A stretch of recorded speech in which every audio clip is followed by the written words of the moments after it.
तो बच्चों साइंस का पेपर फाइनली ओवर हो चुका है, क्लास 10th का। और मेरे पास भाई पेपर आ भी चुका है। जैसा कि मैंने कुछ बच्चों से रिव्यू भी लिया है, पेपर का लेवल आसान से लेके मॉडरेट था। और मैंने भाई एनालाइज भी किया, मैंने देखा भी है। पेपर कोई टफ लेवल का हम नहीं बोल सकते, बहुत ही आसान पेपर था, बच्चे खुश होकर आ रहे थे। ठीक है, अब डिटेल रिव्यू के लिए सॉल्यूशन इनका क्या है वो हम देखने वाले हैं अब इसी वीडियो के अंदर। कर लेते हैं पूरा एक डिटेल्ड एनालिसिस, पूरा एक रिव्यू सॉल्यूशन के साथ। ठीक है, जो हमारा साइंस का पेपर आया था उसका। तो भाई मैं इस बार रिव्यू करने वाला हूँ सेट 2 का। ये मेरे पास सेट 2 है जिसका मैं आपको पूरा डिटेल रिव्यू बताने वाला हूँ। सारे क्वेश्चन के आंसर हम जल्दी जल्दी से देखने वाले हैं। ठीक है, अब जो दूसरे सेट है ना उनके अंदर भी लगभग सेम ही क्वेश्चन है, बस एक आध क्वेश्चन का फ़र्क होगा। ठीक है, तो इससे आपको आइडिया लग जाएगा। पेपर का अगर मैं लेवल की बात करूँ तो वो मैंने ऑलरेडी बता दिया था। Paper easy to moderate level का आया हुआ है, जैसे कि मैंने देख लिया पूरा। इजी टू मॉडरेट लेवल का पेपर है, कोई डिफिकल्ट लेवल का पेपर नहीं है, आसान सी सारी चीज़ें गिवन है, कोई भी ऐसी नई चीज़ नहीं है। ठीक है, तो जल्दी से अब इसका एनालिसिस कर लेते हैं भाई। तो सबसे पहले हमारे पास आती है बायोलॉजी। अगर मैं बायोलॉजी की बात करूँ तो सबसे पहले एमसीक्यू गिवन थे भाई। और इस वाले एमसीक्यू की बात करूँ तो ये भाई एमसीक्यू ना, ये उससे आया था एक्सपेरिमेंट से। एनसीईआरटी के अंदर एक एक्सपेरिमेंट है, ये उससे पूछा गया है। एनसीईआरटी का एक एक्सपेरिमेंट है ना भाई, तो ये उससे आया हुआ है। ठीक है, कि हमने एक प्लांट को एक बार बाहर सनलाइट में रखा, फिर हमने उसे अंदर रख लिया, फिर उसकी लीव को कवर कर दिया आयोडीन टेस्ट करने के लिए। ये वो वाला एक्सपेरिमेंट है, अगर तुम्हें याद हो ध्यान से। तो उसी के बारे में पूछ रहा है कि इनमें से ना इनकरेक्ट स्टेटमेंट कौन सी है। जो स्टेटमेंट दी हुई है तो इनमें से इनकरेक्ट स्टेटमेंट हमें बतानी है कौन सी है। तो भाई इनकरेक्ट स्टेटमेंट इसके अंदर से ना बी स्टेटमेंट इनकरेक्ट है, क्योंकि ये कह रहा है कि इसमें हमने दोनों प्लांट को सेपरेट वुडन बेल जार से कवर किया है। भाई बेल जार पता क्या है? बेल जार ये है जिसके अंदर हमने इसे रखा हुआ है। तो अगर ये वुडन का हो गया, कोई लाइट इसके अंदर जाएगी नहीं, तो ये ही स्टेटमेंट गलत है। यहाँ वुडन नहीं आना चाहिए, यहाँ पर आना चाहिए ग्लास जार। तो ये है इसका सही जवाब। आगे चलते हैं अगले सवाल पर। तो भाई नेक्स्ट जो हमारे पास सवाल है हायर ट्रॉपिक लेवल पर, ये है बायो के अंदर जो हमारा लास्ट चैप्टर है ना, लास्ट चैप्टर का ये सवाल है कि हायर ट्रॉपिक क्या बोलते हैं, higher trophic level which feed on several types of organism belonging to lower trophic level form the क्या। अच्छा, तो हमें ये बताना है कि हायर ट्रॉपिक लेवल से मतलब जो फूड चेन के अंदर सबसे टॉप पे रहते हैं, वहाँ से लेके और यहाँ तक एक जो चेन बनती है, या एक जो एक सिस्टमेटिक वे है जिसमें एक फूड या फिर कह सकते हैं हम एनर्जी ट्रांसफ़र होती है हमारी एक ऑर्गेनिज्म से दूसरे ऑर्गेनिज्म में, उसे क्या बोलते हैं। तो भाई देखो, कुछ बच्चे इसका जवाब ना फूड चेन लगा कर आए होंगे, पर इसका जवाब फूड चेन नहीं है, इसका जवाब है फूड वेब। फूड वेब क्यों है? देखो, फूड वेब लगाने का कारण ये है क्योंकि यहाँ पर लिखा हुआ है सेवरल टाइप्स ऑफ ऑर्गेनिजम्स मतलब ऊपर देखो, organism of higher trophic level which feed on several type of organism belonging to lower trophic level. जो ऑर्गेनिज्म ऊपर बैठे हैं वो जब नीचे बैठे हुए ऑर्गेनिज्म के ऊपर फीड करते हैं तो उसे क्या बोलते हैं। तो भाई वो कई सारे ऑर्गेनिज्म की बात कर रहे हैं, तो उसके अंदर ना कई सारी फूड चेन बनने वाली है। तो कई सारी फूड चेन बनेगी तो उसे हम बोलते हैं फूड वेब। तो इसका जो सही जवाब है प्यारे बच्चों, इसका सही जवाब फूड वेब रहने वाला है। अगले सवाल पर चलते हैं। अगर मैं अगले सवाल की बात करूँ तो अगले सवाल ये आया है हमारा न्यूरॉन जो है ना, न्यूरॉन नर्व सेल, उससे ये सवाल आया। तो जिन बच्चों को इसका डायग्राम अच्छे से बनाना आता है उन्हें पता है कि जो हमारा सिग्नल है, इम्पल्स है, वो कहाँ से कहाँ ट्रांसफ़र होती है। वो ट्रांसफ़र होती है भाई जो एक्सोन है, एक्सोन के एक एंड से लेके जो डेंड्राइट का एक एंड है वहाँ तक वो ट्रांसफ़र होती है। तो भाई इसका जो हमारा सही जवाब रहने वाला है वो रहने वाला है डी। ठीक है, आगे चलते हैं। अब नेक्स्ट की अगर मैं बात करूँ, the growth of tendrils in grapes is due to, देखो भाई इसका आप लोग इस बात का तो अंदाज़ा लगा लोगे कि रैपिड सेल डिवीजन के कारण हो रहा है। इन दोनों के अंदर कन्फ्यूजन रह सकती है, पर इसका सही जवाब हमारे पास रहने वाला है अवे फ्रॉम, जो ये अवे फ्रॉम द सपोर्ट, ये वाला अवे फ्रॉम द सपोर्ट। तो रैपिड सेल डिवीजन हो रही है टेंड्रिल सेल में।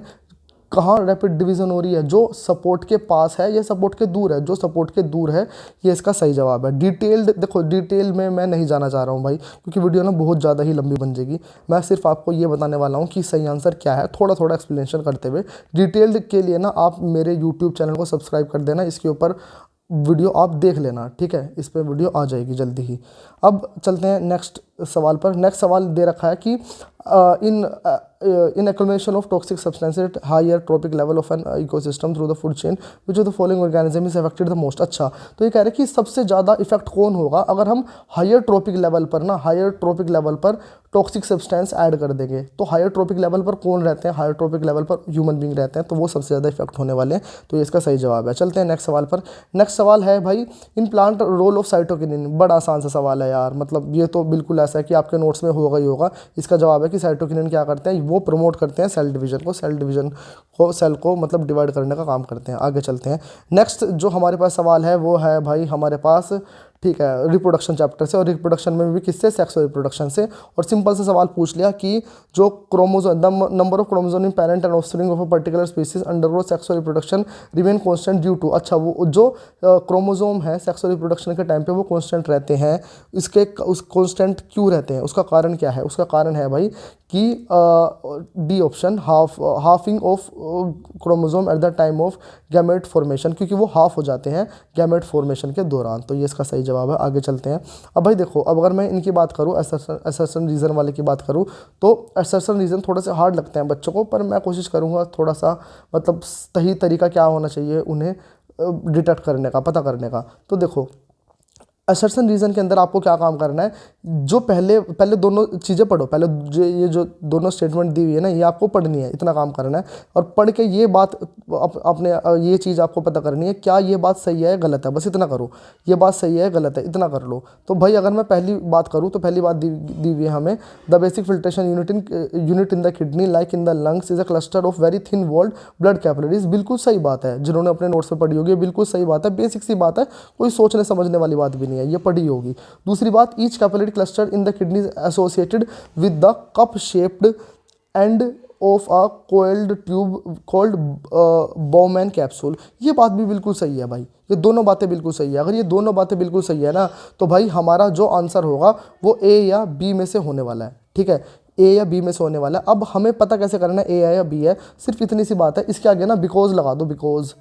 अगर बिकॉज लगा के ये लाइन आप पढ़ोगे, और ये लाइन पढ़ने के बाद ये वाली लाइन पढ़ोगे, और कुछ सेंस बन रही होती है, मतलब पूरा एक सेंटेंस बन रहा है, पूरा एक आंसर बनता है, तो मतलब ये अगर एक वो है क्वेश्चन है और ये इसका आंसर है।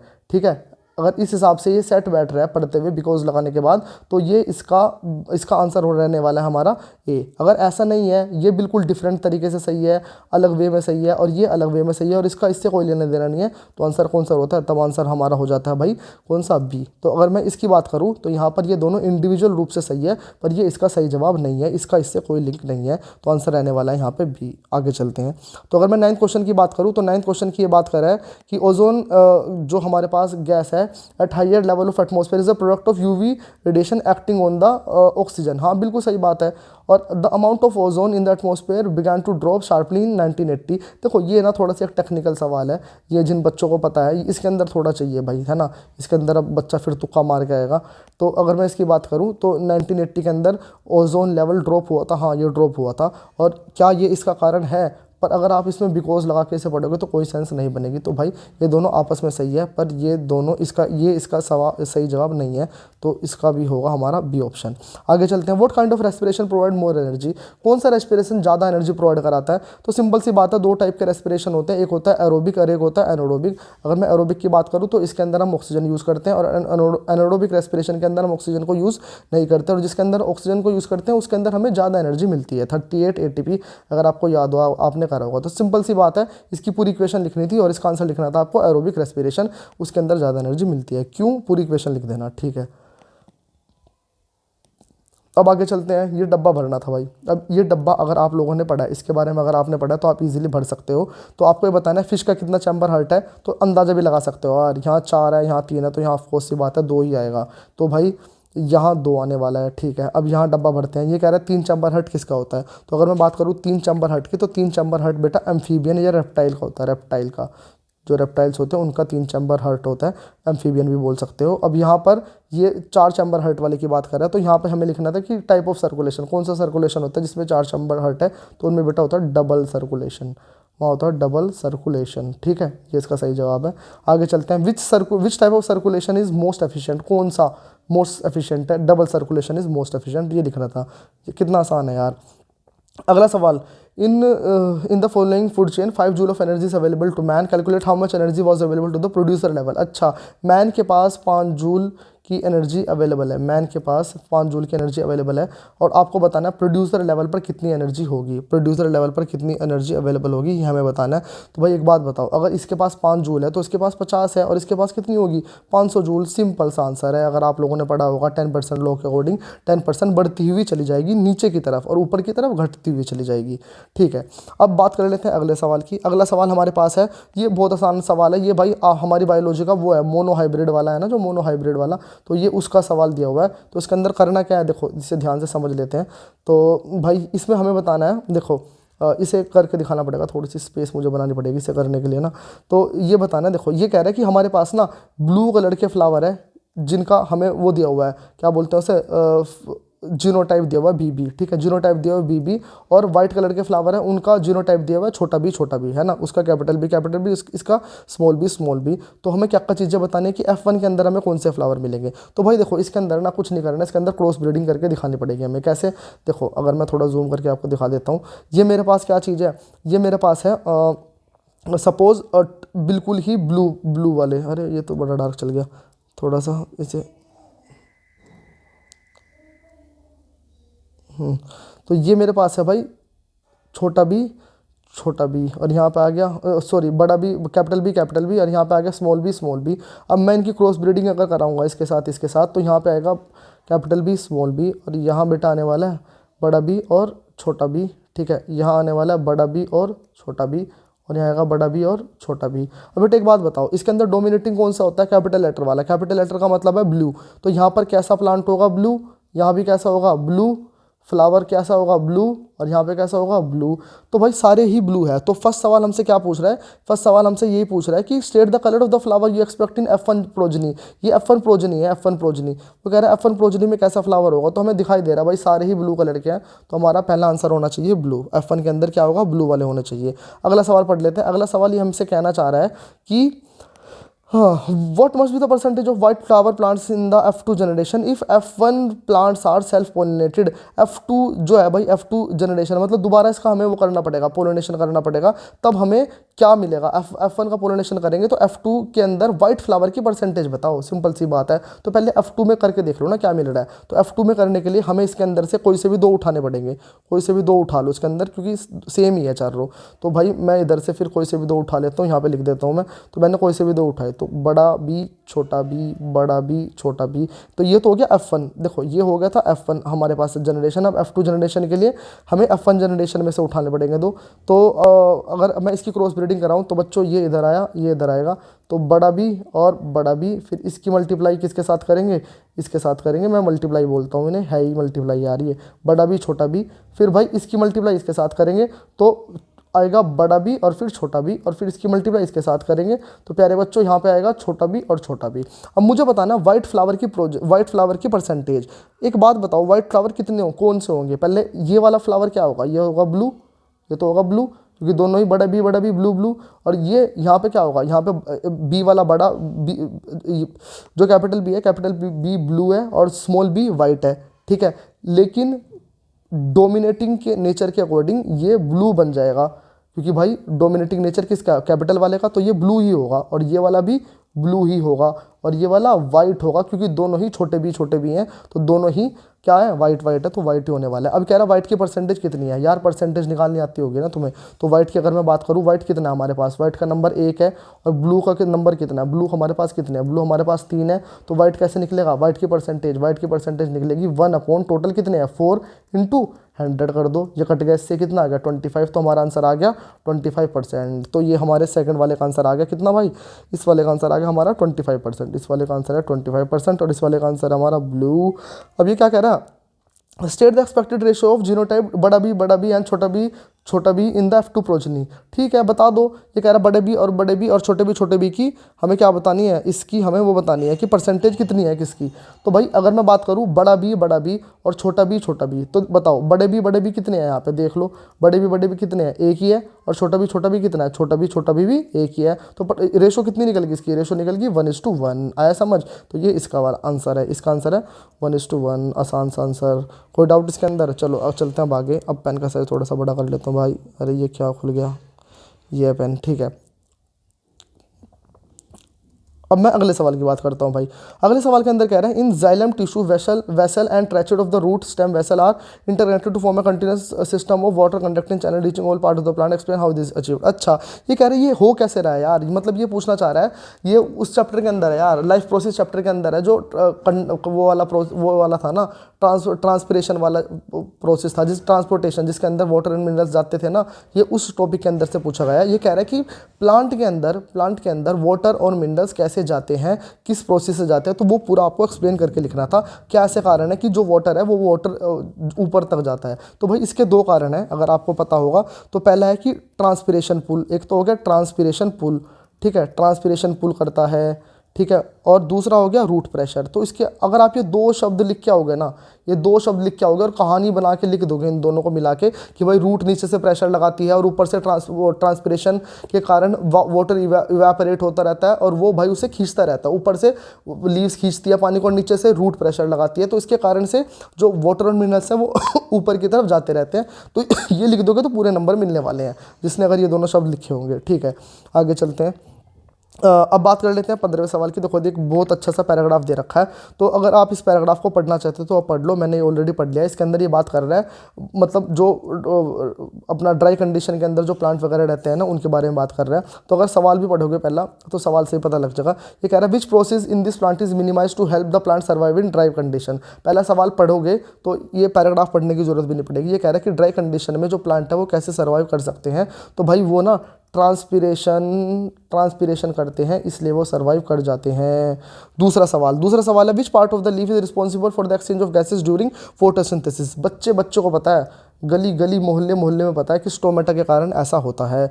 अगला सवाल, लिस्ट द इवेंट दैट ओकर during the process of photosynthesis. यार ये कोई सवाल है क्या, मतलब फोटोसिंथेसिस के इवेंट एक्सप्लेन करने हैं। पहले क्या होता है। जिस बच्चे ने PYQ करे होंगे ना, तो उसने देख लिया होगा ये कितनी बार रिपीट हो रहा है सवाल। तो इसमें पूरे प्रोसेस पूरे स्टेप ना एक्सप्लेन करने हैं, वही जो तुम पढ़ा होगा अगर तुमने। एब्जॉर्प्शन ऑफ लाइट पहला, दूसरा क्या हो गया, conversion of light energy into chemical energy, दूसरा क्या होगा, फिर अगला क्या होगा, स्प्लिटिंग ऑफ वाटर।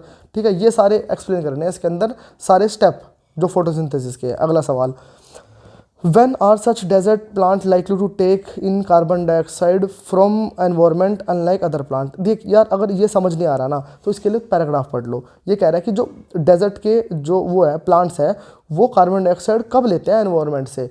तो देख, अगर दिया है स्पेसिफिकली, सब जो नॉर्मल प्लांट है वो कब लेते हैं कार्बन डाइऑक्साइड, वो दिन के टाइम पे लेते हैं। लेकिन अगर इन्होंने दे रखा है स्पेसिफिकली, तो क्या पता कुछ गड़बड़ है, क्या पता वो कुछ यूनिक चीज़ है इसके अंदर। तो पढ़ के ही देख लो ना, ये क्या लिखा हुआ है यहाँ पे लिखा हुआ है कि सच प्लांट, मतलब डेजर्ट वाले plant which do not open stomata during day time to conserve water for survival. मतलब वो दिन के दौरान स्टोमेटा अपना नहीं खोलते। ठीक है, तो वो मतलब वो गैस का आदान प्रदान नहीं करते दिन के टाइम पे, तो कब करेंगे, रात के टाइम पे करेंगे यार। तो इसका आंसर क्या है, एट नाइट ये लिखना था नंबर पूरे। Draw level diagram of stomata, वो भाई ये तो बच्चों को पता है, ये अपने आप बना के तुमने कर दिया होगा। ठीक है, अब अगर मैं बात करूँ इसकी, तो ये क्या चीज़ है, ये बताने ये है क्या चीज़। अगर जिसने पढ़ रखा है ये सेक्सुअल रिप्रोडक्शन के अंदर ही है भाई, इसे हम क्या बोलते हैं, इसे हम बोलते हैं, ये हो क्या रहा है, ये हमारे पास हो रहा है। अगर इसकी बात करूँ, ये मल्टीपल फिजन का डायग्राम है। अगर ध्यान से किसी ने देखा होगा तो ये मल्टीपल फिजन का डायग्राम है। मल्टीपल फिजन मतलब फीमेल एनोफिलीज मॉस्किटो जैसे अपने अंडे देती है, एक साथ देती है और एक साथ कई सारे पैदा हो जाते हैं, तो ये उसका एग्जांपल है भाई मल्टीपल फिजन का। ये मतलब एक नॉर्मल सी बात है, ये बड़ा आसान सा सवाल है, ये आप लोगों ने कर भी लिया होगा मेरे हिसाब से। तो ये कह रहा है अगले उसमें ये क्या बोल रहा है, तो बताओ, ये comment on the process taking place. Organism का नाम बताओ, ऑर्गेनिज्म कौन कर रहा है भाई। ऑर्गेनिज्म की अगर बात करूँ मैं, तो ये प्लाज्मोडियम है जो ये कर रहा है। ठीक है, मल्टीपल फिजन। चलो आगे चलते हैं। अगर मैं यहाँ पे बात करूँ तो ये पत्ती देखते ही जिन्होंने प्रैक्टिस करा होगा भाई, ये एनसीईआरटी के अंदर भी डायग्राम दिया हुआ है, तो जिन्होंने देखा होगा तो ये ब्रायोफाइलम का डायग्राम है, ब्रायोफाइलम का डायग्राम है, ठीक है। अब ये क्या कह रहा है, name the advantage and disadvantage of the above mentioned method of reproduction. तो इसकी एक एडवांटेज बतानी है और एक डिसएडवांटेज बतानी है। तो भाई देखो, अगर मैं एक एडवांटेज की बात करूं तो एडवांटेज क्या है, एडवांटेज ये है कि ये जल्दी उग जाता है, फास्ट प्रोपोगेशन होती है इसके अंदर, जल्दी उग जाता है, फास्ट प्रोपोगेशन होती है। और डिसएडवांटेज की बात करूं, डिसएडवांटेज का मतलब ये है कि देखो ये किस मेथड से करता है यार, ये बताओ। जो ये ब्रायोफाइलम है किससे करता है, सेक्सुअल से या एसेक्सुअल से? ये एसेक्सुअल से करता है। अगर ये एसेक्सुअल से करता है तो एक बात बताओ, एसेक्सुअल की एक डिसएडवांटेज क्या है जो बच्चे को पता है, वो है कि भाई इसके अंदर कोई जेनेटिक वेरिएशन नहीं होती, कोई भी जेनेटिक वेरिएशन नहीं होती, जैसा बाप वैसा बेटा और वैसा बेटा वैसे उसका बेटा, ठीक है। तो कोई भी जेनेटिक वेरिएशन नहीं होती, ये इसकी क्या है, डिसएडवांटेज है, ठीक है। अगले सवाल की तरफ चलते हैं। तो भाई अगर मैं बात करूं, ये क्या कह रहा है, ये अगले सवाल में ये कह रहा है एसेक्सुअल रिप्रोडक्शन लैक जेनेटिक, ओ भाई दे भी दिया यहाँ पे, ये देखो दे भी दिया, इसका जवाब इस क्वेश्चन के अंदर दे दिया। तो ये कह रहा है एसेक्सुअल रिप्रोडक्शन के अंदर जेनेटिकल वेरिएशन नहीं होती, क्यों? अरे भाई उसके अंदर एक पेरेंट इन्वॉल्व है, only one parent is involve, ये बात लिखनी थी इसके अंदर, only one parent is involve, जिसने ये लिख दी उसके नंबर पूरे।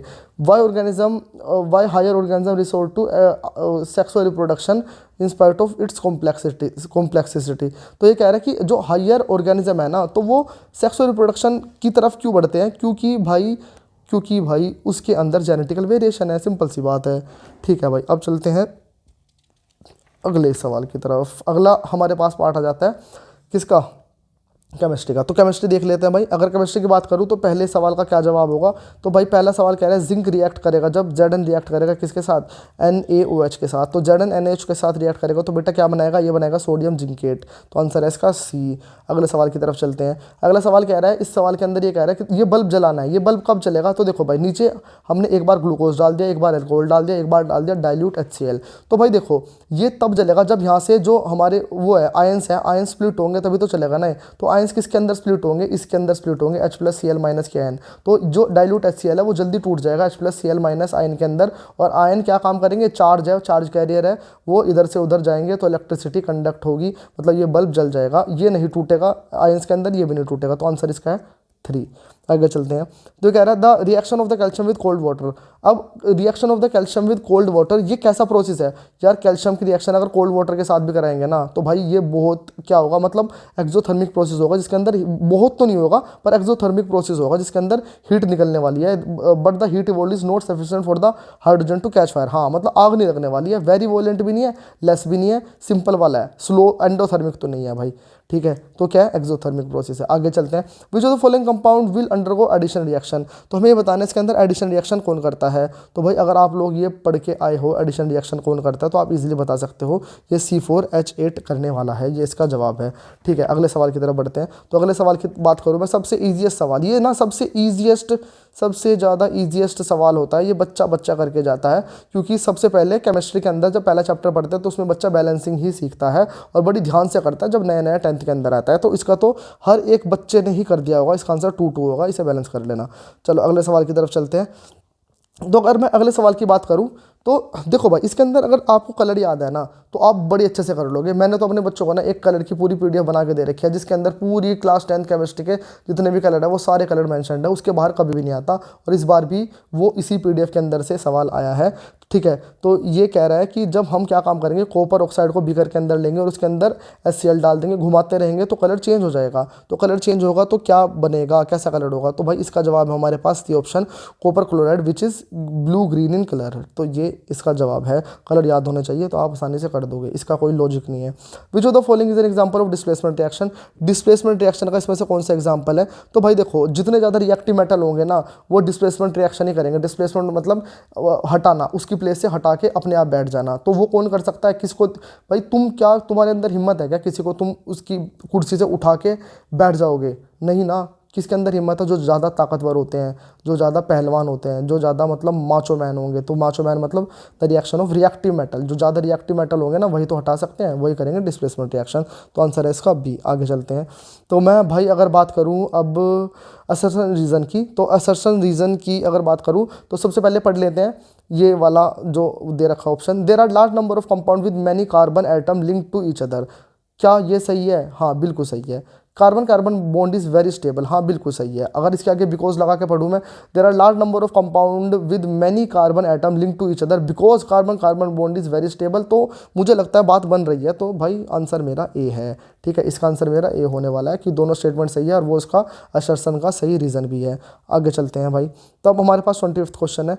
तो ये कह रहा है कि आयनिक कंपाउंड के बारे में थोड़ा सा बताना है। तो जिन बच्चों ने आयनिक कंपाउंड के बारे में पढ़ रखा होगा तो उन्हें पता होगा आयनिक कंपाउंड क्या होते हैं, इनका फिजिकल नेचर क्या है। ये वेरी हार्ड है, ये वेरी हार्ड है। और हार्ड क्यों है? क्योंकि इनके अंदर भाई इलेक्ट्रोस्टैटिक, स्ट्रॉन्ग इलेक्ट्रोस्टैटिक फोर्स है, तो इसके कारण से ये बड़े हार्ड है। स्ट्रॉन्ग इलेक्ट्रोस्टैटिक फोर्स है इनके पास, तो इसलिए बहुत ज़्यादा ये हार्ड होते हैं। अब बात कर लेते हैं मेल्टिंग और बॉइलिंग पॉइंट की। तो मेल्टिंग, और यार एक बात बताओ, अगर वो बहुत ज़्यादा स्ट्रॉन्ग उनके अंदर फोर्स लगी हुई है तो भाई किस माई के लाल में हिम्मत है यार, उन्हें मतलब जल्दी से बॉईल कर देगा और मेल्ट कर देगा जब उनकी फोर्स ही बड़ी स्ट्रॉन्ग है। तो भाई कॉमन सी बात है, क्योंकि उनके पास स्ट्रॉन्ग फोर्स है तो इसलिए मेल्टिंग पॉइंट और बॉइलिंग पॉइंट भी उनका क्या रहने वाला, हाई रहने वाला है। और कारण क्या है? ये कारण लिखा हुआ अभी। चलो अगला सवाल। Potato chips manufacture fill the packet of chips with nitrogen gas. क्यों? अरे भाई कोरोजन से बचाने के लिए। कोरोजन नहीं होता उसके अंदर, रेंसिडिटी होती है, रेंसिडिटी से बचाने के लिए, ताकि वो सड़े ना, तो इसलिए नाइट्रोजन गैस डालनी पड़ती है। ये आप लोगों ने पढ़ा भी होगा। Respiration is an exothermic process, बिल्कुल सही बात है। रेस्पिरेशन के अंदर क्या काम करते हैं? जो ग्लूकोज को ब्रेक डाउन होता है ना, ग्लूकोज का, फूड का ब्रेक डाउन होता है, फूड को हम तोड़ते हैं, ये टूट जाता है और क्या मिलती है? एनर्जी रिलीज होती है। इसी को ही हम क्या बोलते हैं? रेस्पिरेशन बोलते हैं। तो एक्सोथर्मिक प्रोसेस तो है यार। एक्सोथर्मिक का मतलब हीट तो निकलेगी इसके अंदर से, तो ये लिखना था इसके अंदर। Silver chloride is stored in dark colour बोतल। क्यों? अरे भाई अगर वो डार्क कलर की बोतल में स्टोर नहीं करना तो AgCl बेटा रिएक्ट कर लेगा, AgCl डिकम्पोज होना स्टार्ट हो जाएगा, तो इसलिए उसे सनलाइट से रिएक्ट कर लेगा, तो इसलिए उसे डार्क कलर की बोतल में रखते हैं ताकि वो सनलाइट से रिएक्ट ना कर सके। हाँ, तो भाई चलते हैं अगले सवाल की तरफ। तो अब मेरे पास है 27th क्वेश्चन। 27th क्वेश्चन की अगर बात करूँ, ये क्या कह रहा है? For dilution of N acid, यार ये बच्चों वाला सवाल है भाई।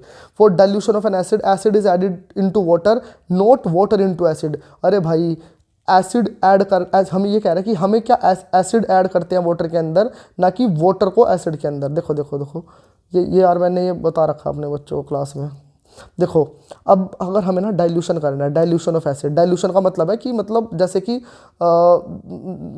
अगर किसी ने देखा होगा दारू पीते हुए, तो जैसे पैग बनाते हैं ना, पैग बनाते हैं तो मतलब थोड़ी सी दारू डाली फिर पानी डाला, ठीक है, तो वो ये चीज़ कहना चाह रहा है, ये चीज़ पूछ रहा है। पर इसमें दारू की तरह नहीं करना, मतलब समझने के लिए डाइल्यूशन का क्या मतलब होता है। डाइल्यूशन का मतलब पानी ज़्यादा एसिड कम, सिंपल सी बात है। कंसनट्रेटेड उल्टा, जिसमें एसिड ज़्यादा होगा और इसमें वो कम होगा, क्या बोलते हैं, एसिड ज़्यादा होगा, कंसनट्रेटेड में पानी कम होगा।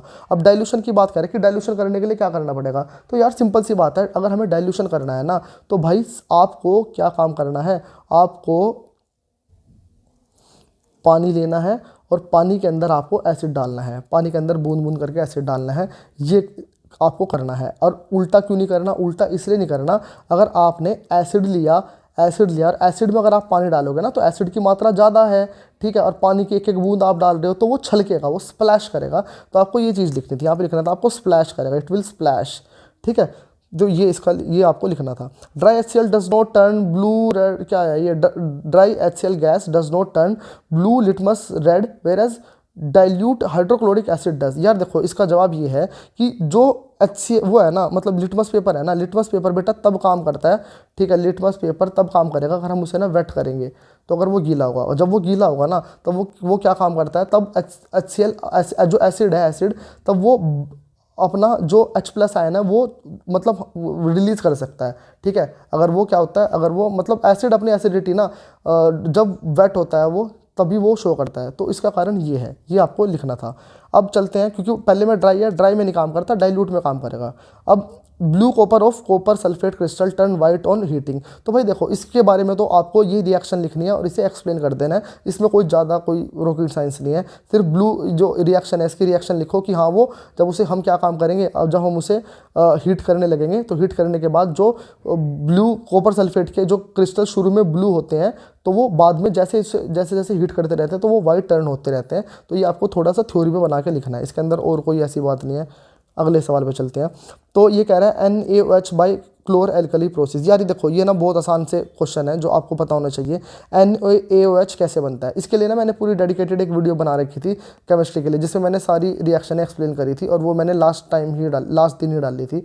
तो आप जिसने देखी होगी तो उसे वो समझ गया होगा। तो ये हमें बताना है कि NaOH कैसे बनता है। बहुत ही आसान है, करा होगा आपने, सोल्ट में से आए हुए हैं, सोल्ट में से, ठीक है। ये बेकिंग सोडा कैसे बनता है, बेकिंग सोडा NaCO3, ये कैसे बनता है ये हमें बताना था, ठीक है भाई। प्लास्टर ऑफ पेरिस Na2CO3.12H2, तो ये कैसे बनता है ये सब हमें एक्सप्लेन करने थे। ये वेरी वेरी इजी सवाल है, तो ये आपने कर दिया होगा। देख लेते हैं अगला सवाल। अब अगर देखो ये है सवाल थोड़ा सा अगर देखने वाला, एनोड मड की बात करें, अगर जो बच्चे भूल गए हैं इसे याद दिला देता हूँ। एनोड मड क्या होती है, एनोड मड का मतलब है भाई इनसोल्यूबल इम्प्योरिटी, इसे बोलते हैं हम एनोड मड, इनसोल्यूबल इम्प्योरिटी, तो इसे हम बोलते हैं anode mud. In electrolytic refining of copper name anode and cathode, ये बताना है एनोड पे क्या मिलता है, कैथोड पे क्या मिलता है। एनोड पे क्या मिलेगा भाई, एनोड पे मिलता है हमें इम्प्योर कॉपर, और कैथोड पे क्या मिलेगा, कैथोड पे मिलेगा भाई प्योर कॉपर। बस इतना सा लिखना था। अगर आप लोगों ने करा होगा ना, ये मेटल नॉन मेटल चैप्टर के अंदर है भाई, मेटल नॉन मेटल चैप्टर के अंदर है, तो अगर आप लोगों ने करा होगा तो आपको अच्छे से समझ आ गया होगा। अगले सवाल पर चलते हैं। With the help of chemical equations show the extraction of copper from its और Cu2S। अच्छा, तो देखो यार ये भी फिर वही है, अगर अगर आप लोगों ने इसे करा होगा, अगर आपको आपने देखा होगा, देखो तो ये कोई नया सवाल नहीं यार, तभी मैं कह रहा हूँ पेपर आसान है। पेपर आसान इसलिए ही है क्योंकि ये सारे के सारे ना नॉर्मल एक बेसिक से सवाल थे, बेसिक से सवाल है जो आप लोगों को आते ही होंगे। तो भाई Cu2S को कह रहा है कि अगर हम एक्सट्रैक्ट करते हैं ना Cu2S उसके अंदर से, ओर में से, ठीक, कॉपर को एक्सट्रैक्ट करते हैं Cu2S जो कि उसका ओर है, कॉपर का ओर है Cu2S, इसके अंदर से अगर जब हम कॉपर निकालते हैं तो वो रिएक्शन लिख के दिखानी है। तो भाई दो रिएक्शन होती है, एक होती है रोस्टिंग वाली, ठीक है, रोस्टिंग में क्या होगा Cu2S, ठीक है, क्या लिख रहा है मैं यार, ये Cu2S, ठीक है। इसे हम जब इसका रोस्टिंग करते हैं ऑक्सीजन के प्रेजेंस में हीट करेंगे तो ये आएगा Cu2O, और साथ में आने वाला है हमारे पास SO2। और जब हम रिडक्शन करते हैं तो रिडक्शन में यहाँ पे आएगा Cu2O, और इसमें हम ऐड करेंगे Cu2S, तो यहाँ पे आएगा कॉपर प्लस CO2। तो ये रिएक्शन आपको लिखनी थी इसके अंदर। फिर इसका लेवल डायग्राम बना के बताना था, ऐसे करके एनोड कैथोड बना के ना आपको पूरा डायग्राम बनाना था, तो नंबर पूरे मिल जाते हैं। अगले सवाल पे चलते हैं। What is homologous series. Homologous series का मतलब है कि जो सेम ही ग्रुप के मेंबर है जिनमें CH2 का अंतर है, ठीक है, 14U का अंतर है, 14U का अंतर है, वो क्या होंगे, होमोलोगस सीरीज़ के मेंबर होंगे, ठीक है भाई, ये लिखना था। तो इसमें से बताने कौन से होमोलोगस सीरीज़ के मेंबर है, तो देखो भाई ये और ये दोनों होमोलोगस सीरीज़ के मेंबर है। होमोलोगस सीरीज़ का मतलब यार एल्केन, एल्कीन और एल्काइन, ठीक है। एल्केन के जितने भी मेंबर है वो सारे सेम होमोलोगस सीरीज़ का पार्ट है, एल्कीन वाले सेम होमोलोगस सीरीज़ का पार्ट है, और एल्काइन वाले सेम होमोलोगस सीरीज़ का पार्ट है। तो ये देखना था। तो भाई ये जो C2H4 है ये एल्कीन सीरीज़ के पार्ट है दोनों, तो ये सेम होमोलोगस सीरीज़ का पार्ट है। अगले सवाल की तरफ चलते हैं। बहुत ही आसान सवाल, बिल्कुल डायरेक्ट, एकदम डायरेक्ट पूछ लिया गया है बिना किसी परिवर्तन के। तो इस सवाल कह रहा है कि जब हम इसे, ये क्या है, ये क्या है, ये इथेनॉल है, और ये क्या है, ये इथेनोइक एसिड है, और मैंने बच्चों को रटवा दी थी रिएक्शन, इथेनॉल और इथेनोइक एसिड सबसे कॉमन और बेसिक रिएक्शन है। ये मिलके क्या बनाएंगे, ये मिलके खुशबूदार एक सब्सटेंस बनाएंगे जिसे बोलते हैं ईस्टर। क्या फॉर्मूला है उसका, उसका फॉर्मूला है CH3COO C2H5, ये बनाने वाले हैं, और साथ में क्या बनेगा, साथ में बनेगा H2O। जब हम इसे C2H5OH मतलब कि इथेनॉल को हीट करेंगे तो क्या बनेगा यार, इतना आसान, CO2H2 बनेगा, CO2H2 heat light, CO2H2 heat plus light, ये बनने वाला है। मिसल फॉर्मेशन क्या होता है, मिसल फॉर्मेशन यार जब मतलब हम उसके अंदर सोप वाले चैप्टर का, सोप वाले टॉपिक के अंदर है, मिसल फॉर्मेशन का मतलब ये है जब डर्ट पार्टिकल होता है तो फिर यहाँ पे आयनिक पार्ट आ गया, ठीक है, यहाँ पे वो आ गया वाटर सोल्यूबल पार्ट आ गया, ये आयनिक पार्ट आ गया, तो ये सब मिलके ना डर्ट को धोने के लिए जब उसके एग्रीगेशन बना लेते हैं डर्ट के चारों तरफ, तो उसे मिसल बोलते हैं। अगले सवाल की तरफ चलते हैं। इसे क्या बोलेंगे बेटा, ये देखो कीटोन, कीटोन कितने कार्बन है, 1 2 3, मिथ इथ प्रोप, तो प्रोप PROP प्रोप, और इसमें क्या लगता है कीटोन में ओन, तो ये बन गया प्रोपेनोन, ठीक है। अब ये क्या चीज़ है, ये भाई अगर आप ध्यान से देखो, देखो ट्रिपल बॉन्ड है, ट्रिपल बॉन्ड का मतलब है वाई वाला, कितने कार्बन है, 1 2 3, मिथित प्रोप, तो ये बन गया प्रोपाइन, क्या बन गया, PROPYNE प्रोपाइन, ये बन गया प्रोपाइन। आगे चलते हैं। ये सबसे मैंने कहा था ये आने वाली, भाई बहुत सारे क्वेश्चन है मैंने ऑलरेडी प्रिडिक्ट कर दिए थे कि ये आने वाले हैं, ये आएंगे, और वो आ गए। तो अब ये भी मैंने बोला था कि ये भी आने वाला है। ये क्या चीज़ है, ये है हाइड्रोजनेशन, ये है हाइड्रोजनेशन, एडिशन रिएक्शन के अंदर आता है ये, जिससे हम क्या काम करते हैं, जिससे हम अपना वो डबल बॉन्ड से सिंगल बॉन्ड बनाते हैं, है ना, याद है ना, सैचुरेटेड से अनसैचुरेटेड बनाते हैं, तो ये भी मैंने बता दिया था। Why is the melting point of C4H10 is higher than C3H10, यार कॉमन C3H8, कॉमन सी बात है। C4 में 4 कार्बन है, इसके अंदर 3 कार्बन है, तो ऑफकोर्स सी बात है यार, इसका मोलिकुलर मास भी ज़्यादा है, तो इसका मेल्टिंग पॉइंट तो ज़्यादा ही होगा, ठीक है। इसे तोड़ने के लिए ज़्यादा हमें हीट देनी पड़ेगी क्योंकि ये थोड़ा सा बड़ा है इससे, अगले सवाल की तरफ चलते हैं। What happen when a piece of sodium is dropped into ethanol. Ethanol को अगर हम सोडियम में डालेंगे तो क्या बनेगा यार, इथेनॉल को सोडियम में डालेंगे तो सोडियम इथेनॉल वो बनेगा, क्या बोलते हैं उसे, सोडियम इथोनेट, मतलब CH3COO प्लस हाइड्रोजन गैस निकलने वाली है। ये रिएक्शन पता किस लिए काम आती है, ये रिएक्शन ना सोडियम को इथेनॉल में डालने वाली रिएक्शन इथेनॉल टेस्ट के काम आती है, तो इसे भी याद आपको आ गई होगी जिसने करी होगी भाई। चलो इसे देख लेते हैं। ये ईस्टर है, ईस्टर को NH के साथ डालेंगे तो क्या मिलेगा, ईस्टर को NH के साथ डालेंगे तो हमें मिलने वाला है CH3COO, ठीक है, वही सोडियम इथोनेट प्लस C2H5OH। C2H5OH क्या होता है, इथेनॉल, तो इथेनॉल हमें मिलने वाला है। चलते हैं नेक्स्ट सवाल की तरफ। अब आते हैं हमारे पास भाई फिजिक्स। अगर फिजिक्स की बात करूँ तो फिजिक्स तो बेहद ही आसान आई थी भाई। अगर यहाँ बात करूँ तो देखो, आपने देखा होगा, अगर आपके मास्टर ने, गुरुजी ने, जहाँ भी आपने पढ़ाई की है, तो ये वाला अगर आपने डायग्राम देखा होगा तो नीचे से हमने विबग्योर बनाया था, हमने नीचे से बनाया था विबग्योर, तो VIBGYOR, तो V नीचे है R ऊपर है, तो V नीचे है R ऊपर है, तो इसका आंसर है C ऑप्शन। आगे चलते हैं, ये सवाल देख लो। अब ये सवाल है थोड़ा सा अच्छा, तो ये क्या कह रहा है कि अगर हमने ना एक सर्किट लिया, ये अगर हमने सर्किट लिया तो यहाँ से करंट आई गया, तो यहाँ पे पहले जो रेजिस्टेंस लगा हुआ था वो 2 एम्पेयर का था, 2 एम्पेयर का कह रहा है यार, 2 ओम का था रेजिस्टेंस, ठीक है। बाद में हमने क्या काम किया, हमने without changing the battery, battery same रही, बैटरी सेम रही, तो जितना पहले वो था वोल्टेज थी, पोटेंशियल डिफरेंस था, बाद में भी वही रहेगा। तो भाई किसमें पोटेंशियल डिफरेंस सेम है, एक तो इसमें और इसमें, तो आंसर बी या सी में से एक होने वाला है। देख लेते हैं क्या होगा। तो भाई अब ये कह रहा है कि अब हमने दूसरे पार्ट में क्या काम किया, दूसरे पार्ट में इसी के अंदर ना 8 वोल्ट 8 ओम का रेजिस्टेंस लगा दिया। तो अब आपको बताना है जो नया करंट जाएगा, नया करंट जाएगा वो कितना जाएगा, ये बताना है। तो सिंपल सी बात है यार, यहाँ से पहले वोल्टेज निकाल लो, V इक्वल टू क्या होगा, IR, V equal to IR, और R की वैल्यू कितनी गिवन है यहाँ पे, चलो इसे कायदे से करते हैं। V इक्वल टू IR, ठीक है, V कितना गिवन है, V है, I कितना गिवन है, I है, R कितना है, 2 है, तो यहाँ से ये वैल्यू निकल गई। अब नेक्स्ट पार्ट की बात करूँ इसकी, तो यहाँ पे V इक्वल टू IR लगाएंगे, ठीक है। V कितना गिवन है, V गिवन है, ठीक है। अच्छा, I कितना गिवन है, I डैश गिवन है, ठीक है। R कितना गिवन है, R 8 गिवन है। अब V की वैल्यू, क्योंकि V सेम है तो मैं इसकी वैल्यू उठा के यहाँ रख दूंगा ना, तो V की जगह रख दूंगा मैं 2I equal to I into 8, ये मैंने कर दिया। अब बेटा I से I कट गया, ठीक है, I से I कट गया, अरे I से I नहीं कटा, ये V की वैल्यू कितनी है, V की वैल्यू है मेरे पास, ये I डैश है ना, I डैश ये तो निकालना है यार। V की वैल्यू कितनी है, V की वैल्यू है मेरे पास 2I, ठीक है, 2I, और यहाँ I, और यहाँ पे कितना आ गया 8। अब 2 1 जा 2, यहाँ आ गया 4, अब ये मल्टीप्लाई में इधर जाकर डिवाइड में, तो कितना आ गया I/4, किसकी वैल्यू आ गई, I डैश की। I डैश मतलब नया वाला करंट, तो आंसर है इसका I/4 किस में, B वाले में, तो मेरा B वाला आंसर सही है। समझ आया। चलते हैं अगले सवाल की तरफ। अगला सवाल क्या कह रहा है, असर्शन रीजन। तो अगर मैं इस असर्शन रीजन की बात करूं तो भाई देखो, इसके अंदर पहली वाली बात क्या कह रहा है, the needle of the compass kept in external magnetic field always align itself with north south direction of the earth. बिल्कुल सही बात है। अगर एक कंपास की नीडल को अगर हम एक्सटर्नल मैग्नेटिक फील्ड में रख देंगे तो हमेशा नॉर्थ साउथ डायरेक्शन में पॉइंट करती है। बिल्कुल सही बात है। The behaviour of the needle compass is similar to the behaviour of the freely suspended bar magnet. अगर हम एक बार मैग्नेट को भी लटका के रख देंगे ना, तो क्या वो भी ऐसे करेगी, हाँ यस, तो दोनों ऑप्शन बिल्कुल सही है, तो इसका जवाब ए है मेरी तरफ से। अगले सवाल की तरफ चलते हैं। What happen when light is scattered very fine part. ये देख सवाल थोड़ा सा अच्छा है। तो ये कह रहा है कि what happen when lights is scattered from very fine particle. अगर लाइट को हम स्कैटर करेंगे बिल्कुल छोटे छोटे पार्टिकल में से, तब कौन सी लाइट स्कैटर होगी। तो भाई जो सबसे छोटी वेवलेंथ वाली लाइट होगी ना वो स्कैटर होगी। और कौन सी लाइट है वो है ब्लू लाइट, मतलब शॉर्ट वेवलेंथ वाली लाइट, ठीक है। अगर लार्ज पार्टिकल से स्कैटर करेंगे, अगर जो मीडियम है, मीडियम के पार्टिकल लार्ज होंगे, तब कौन सी लाइट जाएगी यार, तब तो इजीली लाइट चली जाएगी ना, तब तो सारे पार्टिकल चले जाएंगे, सारे चले जाएंगे। तो इसका मतलब क्या है, ऑल पार्टिकल इक्वली डिस्पर्स वो होने वाले हैं, स्कैटर होने वाले हैं। ऑल पार्टिकल मतलब वाइट लाइट, सारे पार्टिकल मतलब सारे पार्टिकल जा रहे हैं, तो सारी टाइप की लाइट जा रही है, तो वाइट लाइट यहाँ पे जाने वाली है, ठीक है। अगले सवाल की तरफ चलते हैं। तो अगले सवाल में क्या बनाना है, explain any phenomena formation of spectrum in nature, मतलब रेनबो। भाई डायरेक्टली नहीं दिया, इनडायरेक्टली कहा है रेनबो बनाओ, रेनबो बनाना था। ये सवाल देख लेते हैं। इसे इन डायग्राम को पूरा कंप्लीट करना है। ये बच्चा बच्चा जानता है क्या होने वाला है। पैरेलल आएगी तो कहाँ से जाएगी, फोकस से। मैंने बच्चों को इतनी बार समझा दिया, पैरेलल आएगी तो फोकस से जाएगी, खत्म कहानी। अब ये वाला भाई डाइवर्जिंग लेंस है, डाइवर्जिंग लेंस है, तो मतलब लाइट कैसे जाने वाली है, लाइट ऐसे जाएगी इससे टकरा के। लेकिन अगर मैं उसे पीछे एक्सटेंड करूँगा तो वो कुछ इस प्रकार से जाने वाली है, इसे ऐसे बनाएंगे। तो ये कंप्लीट हो गया भाई, कितने आसान डायग्राम।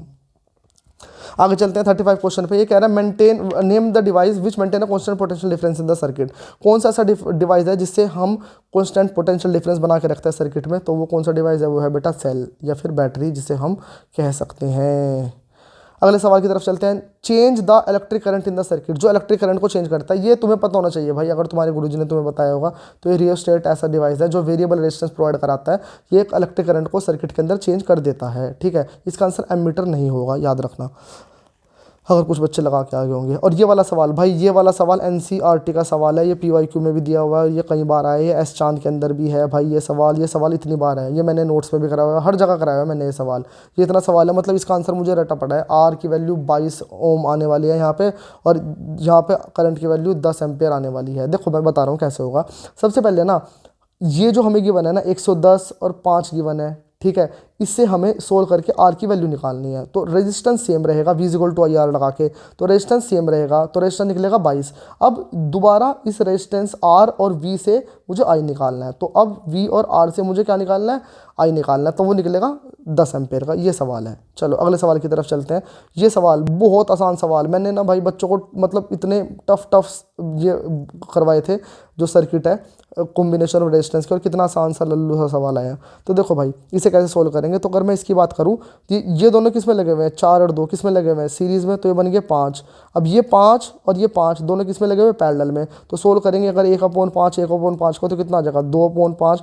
अगर इसे उल्टा करेंगे, क्योंकि ये उसमें 1/r की वैल्यू है ना, 2/5, तो r की वैल्यू कितनी होगी, 5/2। 5/2 का मतलब 2.5, तो यहाँ से वैल्यू आ गई 2.5, ठीक है। यहाँ से नेट रेजिस्टेंस आ गया 2.5। तो सेम अगर मैं यहाँ बात करूँ, तो यहाँ पे भी कितना है, 2 और 3 कितना हो गया, 5, और 5 और 5 फिर से वही 2.5 आने वाला है यहाँ से। तो एक बात बताओ भाई, 2.5 यहाँ पे भी 2.5 आ गया, 2.5 यहाँ पे भी 2.5 आ गया, तो यहाँ पे भी 2.5 आ गया, यहाँ पे भी 2.5 आ गया, और दोनों किस में है, सीरीज़ में। दोनों किस में, सीरीज़ में। तो सीरीज़ में है, तो अगर मैं इन्हें ऐड करूँगा भाई, अगर मैं इन्हें ऐड करूँगा तो कितना आ जाएगा, 5। तो भाई टोटल रेजिस्टेंस मेरे पास निकल गया कितना, 5 ओम। तो ये आ गया मेरे पास टोटल रेजिस्टेंस 5 ओम। अब टोटल वोल्टेज कितनी गिवन है, 10 ओम। तो भाई V equal to I R लगाऊंगा, अगर मैं V equal to I R, तो V 10 दे दिया, आई मुझे निकालना है, R इतना 5 दे दिया, कट गया, 2 आंसर आ गया।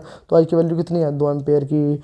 Potential difference between P and Q के बीच में निकालना है। एक बात बताओ यार, P एंड Q के बीच में, यहाँ पे टोटल रेजिस्टेंस निकल गया, टोटल रेजिस्टेंस निकल गया, और टोटल तुम्हें वो पता लग गया, क्या बोलते हैं, करंट पता लग गया, तो V नहीं निकलने का क्या, तो V निकल के आने वाला है, निकाल लेना 5 वोल्ट, ठीक है। आगे चलते हैं। तो अगर मैं इसकी बात करूँ, ये वाला डायग्राम बच्चों को पता है, ये मायोफिया का डायग्राम है, अगर पढ़ा होगा ह्यूमन आई, मायोफिया का डायग्राम है। अगर ये मायोफिया का डायग्राम है, तो तुम्हें डिफेक्ट भी बताऊंगे। पहले डिफेक्ट क्या है, elongation of eyeball, elongation of eyeball. दूसरा क्या होगा, हाई कन्वर्जिंग पावर। 3 थे ना इसके, हाई कन्वर्जिंग पावर 2 लिख दो कोई से भी। आगे चलते हैं, रे डायग्राम बताओ। अच्छा कैसे करेक्ट करेंगे इसे, कैसे करेक्ट करेंगे, उसका रे डायग्राम बनाओ भाई। मैंने ट्रिक भी बता रखी थी इसकी। मुंबई की केव दूर है, अगर मेरे बच्चे देख रहे हैं तो मुंबई की केव दूर है। मुंबई की केव दूर से नहीं दिखती, मुंबई की केव दूर से नहीं दिखती। तो देखो मुंबई का मतलब मायोफिया, मुंबई का मतलब मायोफिया, केव मतलब इसमें लगेगा कॉनकेव लेंस। दूर से नहीं दिखता मतलब मायोफिया में दूर का नहीं दिखाई देता, तो इसका आंसर बन जाएगा कॉनकेव, क्योंकि मायोफिया बीमारी है, दूर का नहीं दिखाई देता। ये सवाल देख लेते हैं यार। ये सवाल ना मैंने सैम्पल पेपर के अंदर देखा था, बिल्कुल एज इट इज़, और हू बहू ये सवाल आ चुका है। ये सवाल सैम्पल पेपर के अंदर एज इट इज़ देखा था मैंने, ठीक है। अब देखो इसके अंदर फोकल लेंथ बनानी है। कुछ बच्चों ने मतलब बिल्कुल तिगड़म लगा दिए, U की वैल्यू ये रखी, V की वैल्यू ये रखी, सोल्व करा, बड़ा सा कैलकुलेशन करा, फिर कह रहे थे कि भाई कोई कह रहा है पॉइंट में आंसर आ रहा है, कोई कह रहा है एग्जैक्ट आ गया आंसर। और मैं तुम्हें बताऊं, सिर्फ तीसरे वाला केस उठा लो। तीसरे वाले केस के अंदर ये क्या कह रहा है, U -50 है और V भी +50 है। मतलब जितनी दूरी पे U है, जितनी दूरी पे U है उतनी दूरी पे इधर V बन रहा है। तो मतलब भाई ये कौन सा केस है, ये केस है 2F का। जब 2F के ऊपर ऑब्जेक्ट होती है तो इमेज भी हमारी 2F पर बनती है। तो भाई इसका मतलब ये जो हमें गिवन है ना, ये जो गिवन है, ये क्या गिवन है, ये हमें 2F गिवन है, चाहे इधर से देख लो चाहे इधर से देख लो। तो 2F की वैल्यू कितनी गिवन है, 50। तो बेटा ये मल्टीप्लाई में इधर जाकर डिवाइड में 50/2, आंसर कितना आ गया, 25। तो भाई यहाँ हमारा आंसर आ चुका है कितना, यहाँ हमारा आंसर आ चुका है इसका 25 फोकल लेंथ, सेंटीमीटर की फोकल लेंथ आ गई। तो पहले का आंसर आ गया 25। तो अगले की बात कर लेते हैं। अगले में क्या पूछ रहा है, तो नेक्स्ट वाले में ये पूछ रहा है, नेक्स्ट वाले में ये हमसे क्या पूछ रहा है, एक सेकंड भाई, wait a second, let me adjust. Calculate the focal length, which one of the following observation the table is not correct. ये कह रहा है कौन इस ऑब्जर्वेशन टेबल में ना कौन सी चीज़ ऐसी है जो करेक्ट नहीं है। भाई देखो करेक्ट पता कौन सी नहीं है, ये वाली चीज़ करेक्ट नहीं है। क्यों, क्योंकि देखो बेटा फोकल लेंथ कितनी बन गई इसकी, 25। याद करो लेंस कौन सा गिवन है, कन्वेक्स लेंस गिवन है। तो फोकल लेंथ कौन सी गिवन है इसकी, फोकल लेंथ कितनी निकली इसकी, 25। तो याद करो केस तो ये मेरे पास फोकल लेंथ है और फोकल लेंथ कितनी है 25 है भाई। तो इसमें ऑब्जेक्ट कहाँ रखी हुई है, इसमें ऑब्जेक्ट रखी हुई है 15 पे। 15 पे मतलब है फोकस से पहले। अगर फोकस से पहले रखी हुई है तो भाई आपको पता है अब की बार जो इमेज बनने वाली है वो इधर की तरफ बनेगी, इधर की तरफ बनेगी, यानी कि नेगेटिव साइड पे बनेगी। तो v की वैल्यू इस बार नेगेटिव आने वाली है, यहाँ कितनी आ रही है पॉजिटिव आ रही है। तो इसलिए ये वाला गलत है। समझ आया?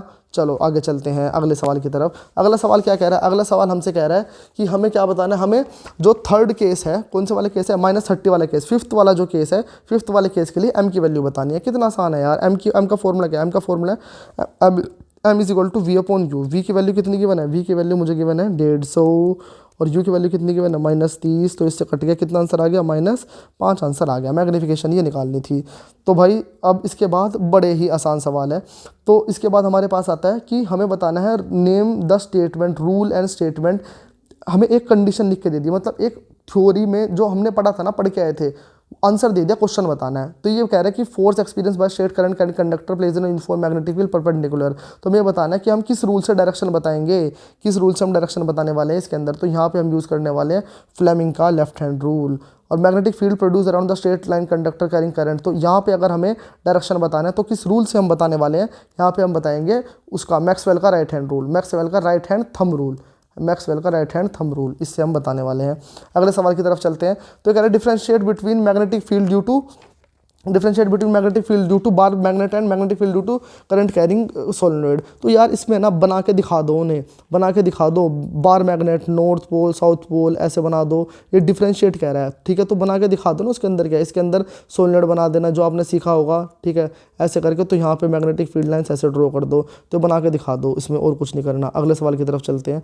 तो with the help of diagram हमें क्या बताना है? अच्छा, तो इसके अंदर भी डायग्राम बनाना है, इसके अंदर भी डायग्राम। मैंने अपने बच्चों को पहले बताया था, इसके अंदर ये 1 2 3 3 4 5 डायग्राम है, 4-5 डायग्राम है इस चैप्टर के अंदर जो आप लोगों को रट के जाने हैं, जो याद करके जाने हैं। वही डायग्राम बार बार पूछे जाते हैं। इस बार फिर से आ गया, स्ट्रेट करंट कैरिंग कंडक्टर की मैग्नेटिक फील्ड कैसे बन रही है, तो उसका हमें डायग्राम बताना है एक्टिविटी के साथ। ये बता रखा है कैसे बनेगा, ऐसे बनेगा, ऐसे जा रही है स्ट्रेट करंट कैरिंग कंडक्टर। तो हमें क्या बनानी है? मैग्नेटिक फील्ड लाइन बनानी है, तो ऐसे बनानी थी। तो ये पूरा ऐसे डायग्राम बना के बताना है भाई, ऐसे ये बताना था। फिर अगले सवाल की तरफ चलते हैं। अगला सवाल कह रहा है, देखो ये कितना आसान सवाल है।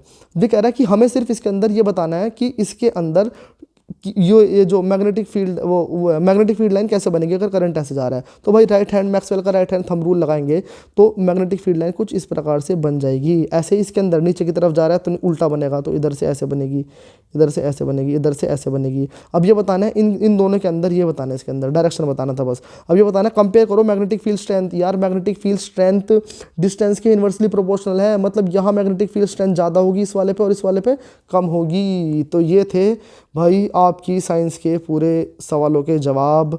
अब अपने आंसर मैच कर लेना, तुम क्या वहाँ करके आए हो। ये मैंने सारों के जवाब तुम्हें बता दिए।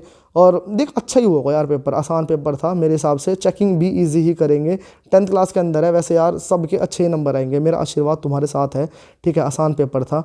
तो भाई अब अगर कोई दूसरे सेट के आंसर बताने हैं तो प्लीज़ यार आप कमेंट कर देना, पूरा अपना ये डाल देना सेट का ना, ये प्रश्न कोड वगैरह डाल देना, या फिर आप मुझसे मतलब कांटेक्ट कर लेना, नंबर दे दूंगा, टेलीग्राम पे भेज देना अपना पेपर, तो मैं उसके भी आंसर आपको बता दूंगा। तो ये वीडियो अच्छी लगी होगी तो भाई चैनल को अपने, अब तुम्हें तो ज़रूरत है नहीं है ना, तुम तो 10th पास कर गए, अपने जूनियर्स को बोल देना मेरा चैनल सब्सक्राइब करने के लिए। Thank you very much.